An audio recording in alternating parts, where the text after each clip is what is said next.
नमस्कार, आप सभी दर्शकों का बहुत बहुत स्वागत है देश न्यूज़ के खास कार्यक्रम प्रेस वार्ता में। मैं हूं आपके साथ नशा। दर्शकों, आज प्रेस वार्ता में हम जानेंगे देश दुनिया की तमाम बड़ी खबरें, बड़ी अपडेट। ऐसी कौन सी खबरें हैं जो आज सुर्खियों में हैं, ऐसी कौन सी खबरें हैं जो आज अखबारों में प्रमुखता से प्रकाशित हुई हैं। हमारे साथ एडिटर इन चीफ जय श्रीवास्तव जी, एडिटर सूरज जी, लखनऊ उत्तर प्रदेश से हमारे साथ ज्ञानेश जी, उत्तराखंड से हमारे साथ महेश जी हैं, जो आज की तमाम बड़ी खबर, बड़ी अपडेट आप सभी तक पहुंचाएंगे। और सबसे पहले हम चलते हैं एडिटर इन चीफ के पास और तमाम अंतर्राष्ट्रीय खबरों में आज क्या सुर्खियों में है हमारे दर्शकों के साथ साझा करें। देखिए, सबसे बड़ी खबर ये है कि अमेरिका के द्वारा बार बार समझाने के बावजूद जो है इजराइल मानने को तैयार नहीं है। इजराइल और जो हमास की जो लड़ाई है वो अब चरम पर है। और राफे में कल जो रेड जोन में इजराइल के टैंक प्रवेश कर गए हैं और एयर स्ट्राइक करके 15 लोगों को मौत के घाट उतार दिया है। तो मुझे ऐसा लगता है कि ये एक स्ट्रैटेजी बना के, क्योंकि इजराइल इतना छोटा देश है, यदि अमेरिका साथ ना हो तो इजराइल इतनी हिम्मत नहीं कर सकता है। लेकिन जिस प्रकार से ये कहा जा रहा है कि अमेरिका जो है समझाने के बावजूद इजराइल अपना टैंक वहां भिजवा दिया और बल्कि एयर स्ट्राइक कराकर वहाँ 15 लोगों को मार डाला। इससे अंतर्राष्ट्रीय स्तर पे विशेष करके जो है चिंता जताया है। और साथ में मैं ये कहना ये चाहूंगा कि इजराइल की जो मांग है कि हमास के द्वारा जो उनके नागरिक और जो उनके सेनाओं को गिरफ्तार करके रखा गया है, पहले उसको छोड़ा जाए, उसके बाद ही जाके किसी प्रकार से कोई इस प्रकार से युद्ध विराम की बात चलाई जाए। लेकिन हमास मानने को तैयार नहीं है, उनके सेनाओं को छोड़ने के लिए तैयार नहीं है। ऐसी स्थिति में हजारों बच्चे अभी तक मर चुके हैं, हजारों जो आम नागरिक है वो मारे जा चुके हैं, हजारों जो सेना है वो मारे जा चुके हैं। लेकिन इसके बावजूद जो है जिद पे दोनों देश अड़े हुए हैं। इसको देखते हुए यूएन ने भी चिंता जताते हुए कहा कि इस प्रकार के युद्ध को देखते हुए जो है लगता है कि एक दूसरे के खिलाफ युद्ध विराम के लिए कोई बात करने के बजाय युद्ध बढ़ाने के लिए तैयार हो रहे हैं। बिल्कुल। तो अमेरिका ने कहा कि इसको इनके निजी मामला है, हम लोग एक कुछ हद तक इनको समझा सकते हैं, लेकिन ज्यादा हमारा एक दायरा है, हमारी मित्र राष्ट्र है इजराइल, वो अगर कोई निर्णय लेकर काम कर रहे हैं तो निश्चित रूप से अपने भला बुरा समझ के ही ले रहे होंगे। उनको भी चाहिए हमास को कि इस पर विचार करे कि जो उनके बंदी है उनको छोड़ दिया जाए। एक और जो सबसे बड़ी खबर है कि एक बार और ठीक 5 साल तक गायब रहने के बाद एक बार और फिर एंड चुनाव से पहले मणिशंकर अय्यर फिर से जो है चुनाव में प्रवेश कर गया है। इसका मतलब ये है, कई बार जैसे मोदी को उन्होंने कहा कि एक अपशब्द कहने के बाद पूरे बीजेपी ने पिछले चुनाव में उसी को मुद्दा बनाकर चुनाव जीते। और मणिशंकर अय्यर के विषय में लोग ये कहते हैं कि शायद ये ऐसा ना हो कि हर चुनाव से पहले इस प्रकार के कोई बयान दे देते हैं ताकि बीजेपी को फायदा पहुंचता है। तो बहुत सारे जो लोग हैं वो भारतीय जनता पार्टी में कांग्रेस छोड़ के आए हैं, लेकिन मणिशंकर अय्यर कांग्रेस में रह के कांग्रेस के सबसे वरिष्ठतम नेताओं में से एक होने के बावजूद जिस प्रकार के भाषा का उपयोग वो करते हैं, जिस प्रकार के वाणी वो देखने को उनके मिलती है, उससे लगता है कि वो ऐसा ना हो। बहुत सारे लोग उनको बीजेपी के एजेंट के रूप में देख रहे हैं कि ठीक चुनाव के पहले इस प्रकार का बयान क्यों देते हैं। इस बार जो बयान दिया है, जो अखबारों में प्रकाशित है और कल से जो है ये सारे मीडिया में सुर्खियां बटर रही है, वो ये है, उन्होंने कहा कि पाकिस्तान को सम्मान देना चाहिए और पाकिस्तान के पास भी एटमी बम है। अगर कोई सिरफिरा अगर आ गया है तो हो सकता है कि भारत में भी जो है एटमी बम से हमला कर दे। इस बयान के बाद पूरे देश में जो है हंगामा मच गया कि मणिशंकर अय्यर ने पाकिस्तान में की तारीफ की। बहुत सारे लोगों ने कहा कि जो मणिशंकर अय्यर है उनको पाकिस्तान भेज देना चाहिए और सिरफिरा यही है, वो जो सिरफिरा के नाम बोल रहे हैं और वहां जाके सिरफिरा बन के काम करे, कोई बुराई नहीं है। लेकिन ये जो बात है इसमें किसी को फायदा हो या नहीं हो, पाकिस्तान खुश हो या नहीं हो, ये दूसरी ओर है। लेकिन भारतीय जनता पार्टी को निश्चित रूप से इस चुनाव में फायदा मिलना है, क्योंकि इस प्रकार के भाषा का उपयोग जब बड़े नेता करते हैं तो उनके प्रति नफरत जरूर जनता की जो है बिल्कुल। नफरत होती है, जी। और जिसका परिणाम जो है वोट में जाके दिखाई देता है। जी। तो मुझे ऐसा लगता है कि मणिशंकर अय्यर जो है, जिस प्रकार आम जनता आरोप लगा रही है कि वो भारतीय जनता पार्टी के एजेंट के रूप में काम कर रहा है, क्योंकि इस प्रकार के बयानबाजी देने से नुकसान होगा ये भली भांति कांग्रेस भी जानती है, और बड़े नेता के रूप में मणिशंकर अय्यर है, ये वर्षों पुराने नेता है, ये भी जानते हैं। जानते हैं। उसके बावजूद इस प्रकार का बयानबाजी करना, शायद मुझे लगता है कि ये भारतीय जनता पार्टी को फायदा पहुंचाने के लिए ये करते हैं। बिल्कुल। दूसरी बात क्या, अचानक कोई बात निकालना, अचानक कोई बात बोलना, ये सब अलग बात है, लेकिन सुनियोजित तरीके से हर चुनाव से पहले बात करना निश्चित रूप से जो है ये दर्शाता है कि मणिशंकर अय्यर के दिल में, दिमाग में कुछ और है, नहीं तो वो जानबूझकर इस प्रकार के भाषा का उपयोग इन चुनाव के पहले नहीं करते। जी, तो बिल्कुल। पाकिस्तान इस समय जो है मणिशंकर अय्यर की भाषा बोल रहे हैं, और पाकिस्तान की भाषा में मणिशंकर अय्यर बोल रहे हैं। जी। इससे भारतीय जनता पार्टी को निश्चित रूप से लाभ होना है, बिल्कुल। इसमें कोई संशय नहीं है। जी।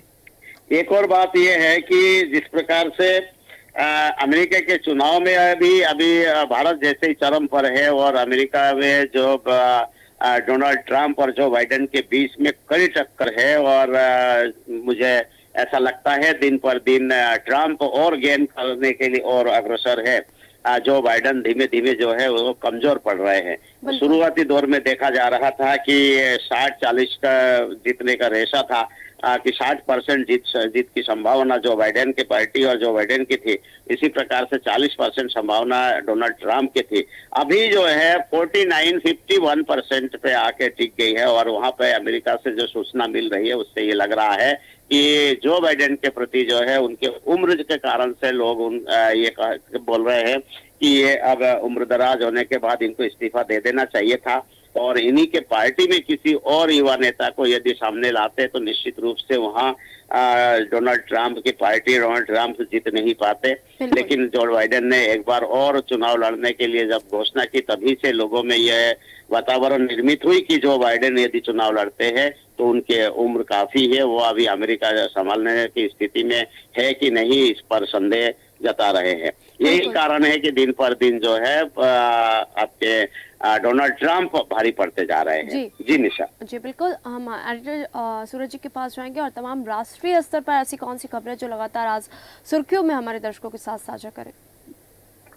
बिल्कुल निशा, जिस तरह से हमारे एडिटर इन चीफ जय श्रीवास्तव जी ने जिक्र किया मणिशंकर अय्यर के बयान का, तो अपनी बात वहीं से शुरू करना चाहूंगा कि जिस तरह से मणिशंकर अय्यर का जो बयान आया, फारूक अब्दुल्ला का जो बयान आया, उन दोनों बयानों को लेकर केंद्रीय गृह मंत्री अमित शाह ने पलटवार किया है, और पलटवार करते हुए उन्होंने कहा है कि जिस तरह से इंडिया अलायंस के लोग जो हैं पाकिस्तान के पास बम होने की धमकी दे रहे हैं, तो हम बम होने से डरने वाले नहीं हैं और ना इस धमकी से डरने वाले हैं। उन्होंने एक कदम आगे बढ़ के कहा कि जिस तरह से कल देखा गया कि कल दिन भर जो खबर सुर्खियों में रही है कि पाकिस्तान के पीओके में पाकिस्तान ने कर्फ्यू लगा दिया है, क्योंकि महंगाई को लेकर के वहां जिस तरह से जनता आंदोलन पर उतारू थी, तो पाकिस्तान के कर्फ्यू वहां लगाने के बाद में केंद्रीय गृह मंत्री का यह बयान कि पीओके हमारा है और उसे हम लेके रहेंगे, इसे हमसे कोई छीन नहीं सकता है। ये जो बम की धमकी दी जा रही है इंडिया अलायंस के लोगों के द्वारा, तो इस धमकी से हम डरने वाले नहीं हैं। उन्होंने स्पष्ट कर दिया है, क्योंकि कल खूंटी में थे, झारखंड में केंद्रीय गृह मंत्री अमित शाह, तो वहां उन्होंने अपने भाषण के दौरान जो बात कही है, उन्होंने वहां ये भी जिक्र किया है कि टीएमसी के अत्याचारी शासन के कारण नदियां भ्रष्टाचार और अवैध उत्खनन का अड्डा बन गई थी। तो इस तरह से जहां पाकिस्तान की एंट्री हो गई थी तीसरे चरण के मतदान से पहले, चुनाव प्रचार का जो अभियान चल रहा था उसमें पाकिस्तान की एंट्री हो गई थी, और अब इस तरह के बयानों को लेकर के, क्योंकि इससे पहले प्रधानमंत्री नरेंद्र मोदी कह चुके हैं कि पाकिस्तान चाहता है कि भारत में राहुल गांधी प्रधानमंत्री बने ताकि उसकी राह आसान हो जाए। तो अब पाकिस्तान को लेकर के सियासी गलियारों में इस तरह से चर्चा है, चुनाव प्रचार में आरोप प्रत्यारोप, वार पलटवार, धमकी की जो बातें कही जा रही हैं, क्योंकि हमने 2019 का चुनाव भी देखा है, उसमें भी पाकिस्तान का जिक्र हुआ था, 2014 के चुनाव में पाकिस्तान का जिक्र हुआ था, और अब 2024 के चुनाव में पाकिस्तान आ चुका है। दूसरी बड़ी खबर जिसमें देश भर में जिसकी चर्चा रही है, वो खबर है दिल्ली के मुख्यमंत्री अरविंद केजरीवाल को अंतरिम जमानत मिलना। क्योंकि दिल्ली के शराब घोटाले में जिस तरह से सुप्रीम कोर्ट ने शर्तों के आधार पर उनको जमानत दी है, 6 शर्तें उनके लिए रखी गई थी और कुछ और बिंदुओं का उल्लेख किया है। दूसरी तरफ एक और मामला जो है, क्योंकि हाईकोर्ट का जो मामला था उसमें भूमि घोटाले में जो आरोपी हैं झारखंड के पूर्व मुख्यमंत्री हेमंत सोरेन को सुप्रीम कोर्ट से झटका लगा है। उन्होंने सुप्रीम कोर्ट से आम चुनावों के प्रचार की अंतरिम जमानत मांगी थी और वो उस याचिका पर सुनवाई से ही कोर्ट ने इनकार कर दिया है। हालांकि अरविंद केजरीवाल की जमानत को लेकर के जो याचिका लगी थी उस पर कहा था कि चुनाव प्रचार करना मौलिक अधिकार नहीं है, लेकिन उसके बावजूद भी चुनाव प्रचार करने के लिए उनको अंतरिम जमानत दी गई। 50,000 के मुचलके पर उनको जमानत दी गई है। कुछ शर्तें हैं कि वो अपने सचिवालय नहीं जा पाएंगे, सरकारी कामकाज में दखल नहीं दे पाएंगे, और उन पर यह भी है कि वो दिल्ली के शराब घोटाले से जुड़ी हुई कोई फाइल नहीं देख पाएंगे, साथ ही इस मामले पर वो किसी तरह का कोई बयानबाजी नहीं कर पाएंगे। तो सशर्त उनको 51 दिन बाद अंतरिम जमानत दी गई है। हालांकि अब देखा जा रहा है कि चूंकि 1 जून तक के लिए उनको जमानत मिली है, 2 जून को सरेंडर करना होगा और 1 जून को अंतिम चरण का मतदान भी होना है, 7वें चरण का मतदान होना है। तो इस बीच में वो अब चूंकि 4थे चरण का मतदान है ही, और 4थे चरण के मतदान के लिए आज शाम ही चुनाव प्रचार थम जाएगा। तो ऐसी स्थिति में अब चूंकि 5वें, 6वें और 7वें चरण के मतदान में वो क्या चुनाव प्रचार करेंगे, कितना चुनाव प्रचार करेंगे, कहां कहां जाएंगे, क्या रैलियां करेंगे या नहीं करेंगे, ये देखना दिलचस्प होगा। दूसरी तरफ यदि हम बात करें कि जहां एक तरफ हैदराबाद में प्रधानमंत्री नरेंद्र मोदी कल थे और वहां उन्होंने कहा है कि कांग्रेस जो है, विपक्षी गठबंधन जो है, वो हिंदुओं को अपने ही देश में दूसरे दर्जे का नागरिक बनाना चाहती है। और उन्होंने कहा है कि कांग्रेस को देश की फिक्र नहीं है और कांग्रेस केवल अपने स्वार्थ के लिए चुनाव लड़ रही है। उन्होंने एक बार फिर जिक्र किया है कि इंडी गठबंधन जो है, विपक्षी गठबंधन के पास में अभी प्रधानमंत्री का चेहरा ही नहीं है। तो इस पर पलटवार करते हुए कन्नौज में राहुल गांधी ने कहा है कि ये गारंटी देते हैं कि प्रधानमंत्री जो है नरेंद्र मोदी नहीं बनेंगे, क्योंकि भारतीय जनता पार्टी कहें या फिर एनडीए कहें कि वो पीएम मोदी की गारंटी के नाम पर चुनाव लड़ रही है कि मोदी की गारंटी है। लेकिन उन्होंने, राहुल गांधी ने जिस बात का जिक्र किया है कि ये भी गारंटी है कि नरेंद्र मोदी पीएम नहीं बनेंगे, प्रधानमंत्री नहीं बनेंगे। तो इस तरह जो है दोनों ही राजनीतिक दलों के नेता वार पलटवार, आरोप प्रत्यारोप में लगे हुए हैं। और जैसा मैंने जिक्र किया कि 4थे चरण का मतदान 13 मई को होना है, उसके लिए सभी राजनीतिक दलों ने अपनी तैयारियां कर ली हैं। दूसरी तरफ यदि देखें कि एक और बड़ी खबर जिसकी चर्चा देश भर में रही, चारधाम यात्रा शुरू हो चुकी है। हालांकि जहां चारधाम यात्रा शुरू हुई है वहां पर कड़ाके की ठंड है और वहां जो पारा है वो 0 से -4 डिग्री तक है। उसके बावजूद भी भक्तों के उत्साह में कमी है। पहले ही दिन 32,000 श्रद्धालुओं ने वहां दर्शन किए हैं। बिल्कुल। एक खबर का मैं और जिक्र करना चाहूंगा, यहाँ जिस तरह से मध्य प्रदेश के परिदृश्य में भी हम देख रहे हैं कि यहाँ पर वार पलटवार जो चल रहा है, तो उस वार पलटवार के चलते एक तरफ जहां मोर्चा संभाले हुए हैं मध्य प्रदेश के मुख्यमंत्री डॉक्टर मोहन यादव, दूसरी तरफ उनके बयानों पर जो पलटवार कर रहे हैं मध्य प्रदेश कांग्रेस के प्रदेश अध्यक्ष जीतू पटवारी, तो वो क्रम भी लगातार जारी रहा है। क्योंकि जिस तरह देखा जा रहा है कि यहाँ चुनाव प्रचार में राष्ट्रीय मुद्दों को भी हवा दी जा रही है, स्थानीय मुद्दों को भी हवा दी जा रही है। और एक खबर और जिसका मैं जिक्र करना चाहूंगा, छत्तीसगढ़ की खबर है कि क्योंकि 40 दिन में दूसरी बड़ी कार्रवाई हुई है और ये बीजापुर के जंगलों में सुरक्षा बलों ने बड़ा ऑपरेशन किया है और 12 नक्सली मारे जाने की खबर है। हालांकि 1200 जवान जंगलों में डेरा डाल रखा है, जेल रखा है। यहाँ इस संदर्भ में बड़ी खबर यह है कि जो नक्सली कमांडर है पापा राव, उसके उस जंगल में होने की खबर है। यदि पापा राव उस जंगल में है तो 1200 जवानों ने वहां डेरा डाल रखा है। क्योंकि जिस तरह से देखा जा रहा है कि ये छत्तीसगढ़ जहां और इस एरिया में जो नक्सली मूवमेंट ज्यादा होता था, तो नक्सली मूवमेंट पर अंकुश लगाने के लिए, नक्सली मूवमेंट को खत्म करने के लिए जिस तरह से जवानों की कार्रवाई चल रही है, उस कड़ी में एक सफलता उनको मिली कि 12 नक्सली मारे गए हैं। जी और बिल्कुल। साथ ही ये भी इस बात का भी अनुमान लगाया जा रहा है कि जो नक्सली कमांडर है पापाराव वो उस क्षेत्र में मौजूदा हो बिल्कुल, जी। सकता है। दूसरी एक और खबर जी के साथ मैं अपनी बात को खत्म करना चाहूंगा कि जो पूर्व सांसद हैं ब्रजभूषण सिंह, उनके खिलाफ कोर्ट ने टिप्पणी की है और कहा है कि रेसलिंग जो पहलवान है उनके खिलाफ यौन उत्पीड़न का जो मामला है उसमें दिल्ली हाईकोर्ट ने आदेश दिया है जी कि ब्रजभूषण के खिलाफ आरोप तय किए जाएं और उसमें धारा 354, 354A और 506 के तहत आरोप तय किए हैं। हालांकि इन सभी धाराओं पर जो आरोप हैं उस पर 21 मई से बहस शुरू होनी है। जी जी बिल्कुल। और हम उत्तर प्रदेश के तमाम अपडेट ले लेंगे। ज्ञानेश जी हमारे साथ है। ज्ञानेश जी, उत्तर प्रदेश में क्या बड़ी खबर है आज की हमारे दर्शकों के साथ साझा करें। सबसे पहले जैसे हमारे एडिटर सूरज सर ने कहा कि जो सांसद हैं ब्रजभूषण सिंह, उसके आरोप पत्र में आईपीसी की धारा 354 और 354 है, यौन उत्पीड़न और 354D पीछा करना, 101 उकसाना और 506 आपराधिक धमकी के तहत अपराध सूचीबद्ध किए गए। आपको बताऊंगा कि दिल्ली की अदालत ने भाजपा सांसद ब्रजभूषण सिंह पर 5 महिला पहलवानों के यौन उत्पीड़न का आरोप लगाया। जी जी सांसद पर महिला का अपमान करने का भी आरोप लगाया। बिल्कुल।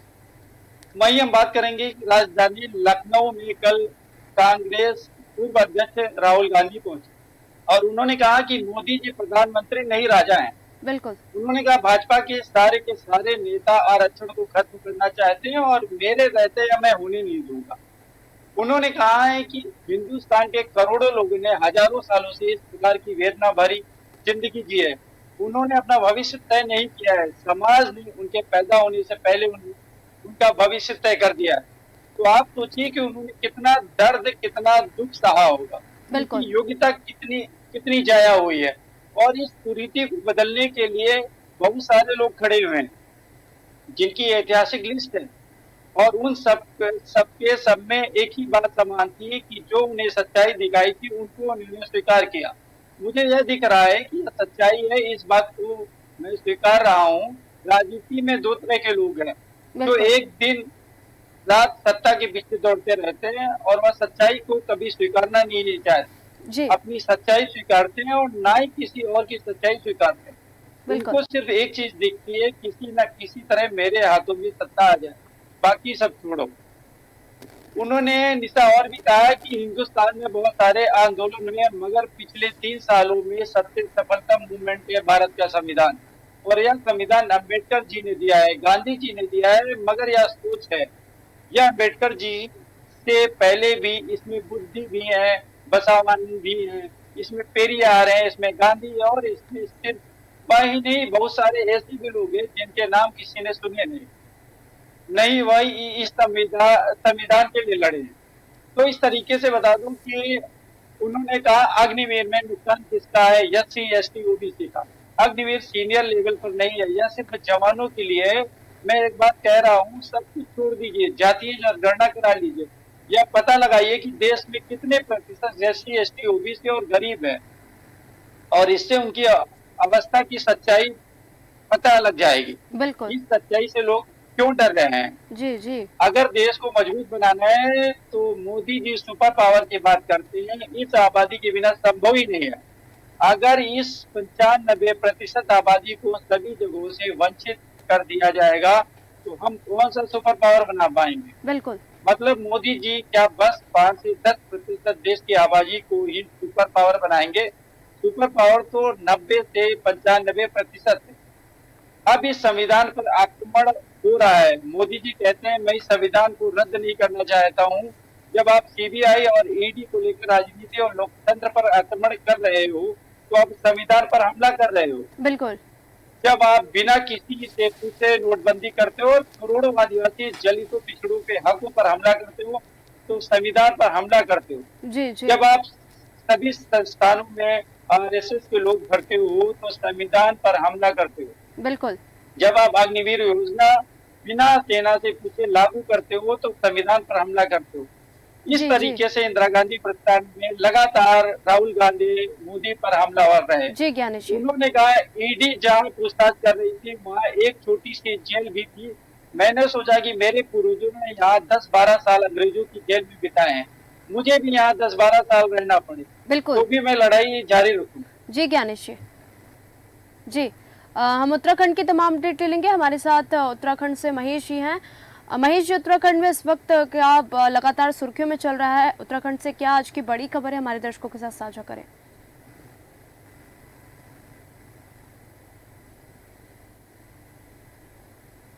जी महेश जी, मुझे आपकी आवाज नहीं आ रही है। महेश जी, आपकी आवाज नहीं आ रही है।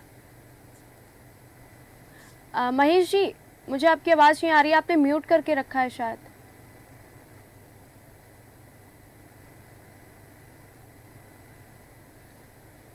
महेश जी, आपकी आवाज नहीं आ रही है। मैं ज्ञानेश जी के पास फिर चलूंगी और उत्तर प्रदेश की तमाम अपडेट देंगी। निशा, सबसे पहले बताऊंगा उत्तर प्रदेश की बड़ी खबर है।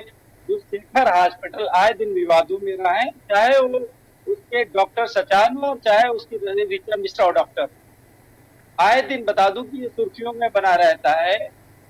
ईडी ने करीब 5 महीने की गोपनीय जांच के बाद में डॉक्टर ए के प्रसाद द्वारा आय से अधिक संपत्ति अर्जित करने और गैर कानूनी तरीके से करोड़ों रुपए का लेन देन करने का पुख्ता प्रमाण मिलने पर अपनी विस्तृत रिपोर्ट सीबीआई, चिकित्सा शिक्षा विभाग और केजीएमयू को भेजकर कार्रवाई करने को कहा है। जी आपको बता दूं कि डॉक्टर सचान के चार्ज मेडिकल कॉलेज यूनिवर्सिटी में फार्माकोलॉजी विभाग के मुखिया एवं इंदिरा नगर स्थित विवादित शेखर हॉस्पिटल के मालिक डॉक्टर आमोद कुमार सचान के खिलाफ प्रवर्तन निदेशालय ईडी ने सीबीआई जांच की सिफारिश की है। बिल्कुल बिल्कुल। ईडी ने करीब 5 महीने की गोपनीय जांच के बाद में डॉक्टर ए के सचान द्वारा आय से अधिक संपत्ति अर्जित करने और गैर कानूनी तरीके से करोड़ों रुपए का लेन देन करने का पुख्ता प्रमाण मिलने पर अपनी विस्तृत रिपोर्ट सीबीआई, चिकित्सा शिक्षा विभाग के केजीएमयू को भेजकर कार्रवाई करने को कहा है। बिल्कुल सूत्रों बिल्कुल। के मुताबिक यदि सीबीआई केस दर्ज नहीं करती है तो ED prevention of money laundering act के तहत कार्रवाई करेगा।